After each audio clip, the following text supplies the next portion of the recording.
Hi, it's Kevin Howlett, the editor of Colombian Politics, your number one site for news, views and analysis from all Colombian politics here in Bogota.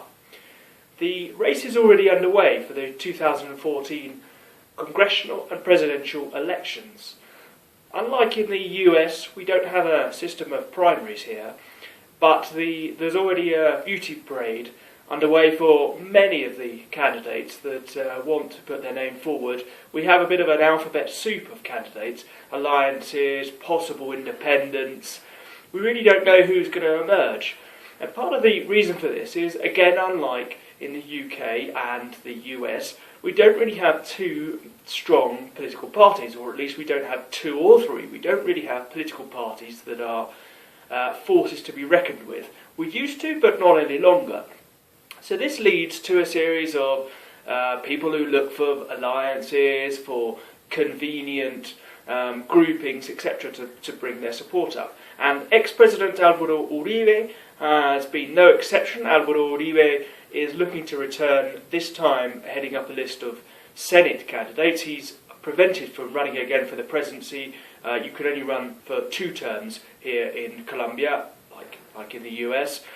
He wants to run up this list of senators, but he has been relying a bit on the support of Uribistas, that's people loyal to Uribe, in different parties, in the U Party and also in the Conservative Party. Last week we talked about how the U Party had turned its back on Uribe and had joined forces with Santos. The Conservative Party this week, Efren Cepeda, who's the leader of that grouping, said that they would not be joining in coalition with Uribe. Uribe's new movement, the Centro Democrático. It had been rumoured that the Conservatives would join forces. The Conservatives remain a big political party, particularly in rural Colombia, where they have a potential to bring out a significant number of votes. And Uribe had, if not been banking on, had certainly hoped for the support of this kind of coalition, particularly for his presidential candidate to face Santos. Santos will have a significant amount of money from the state that he's able to lavish on various communities to build up support, and will rely on significant coalitions, particularly from the U Party, also the Liberal Party. So this leaves Uribe in a bit of a difficult position. Now, the thing to remember about Colombian politics is there's a bit of a debt of treachery, of volte-faces, of promises that are broken. So what Cepeda says today may, of course, bear very little relation to what happens in 6 months' time. The Conservatives may end up joining forces with Uribe, or Uribe may end up joining forces with the Conservatives.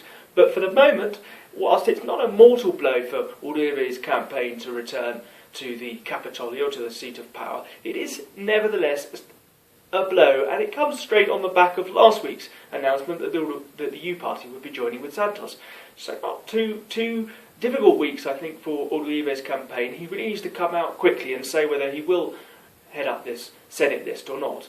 So anyway, come back to our site regularly, visit our Facebook page and like it, send on this video. Please also subscribe to our YouTube channel. Lots of analysis on this story and many others, including, of course, the ongoing peace talks with the FARC guerrillas in Havana. www.colombiapolitics.com. Thanks very much.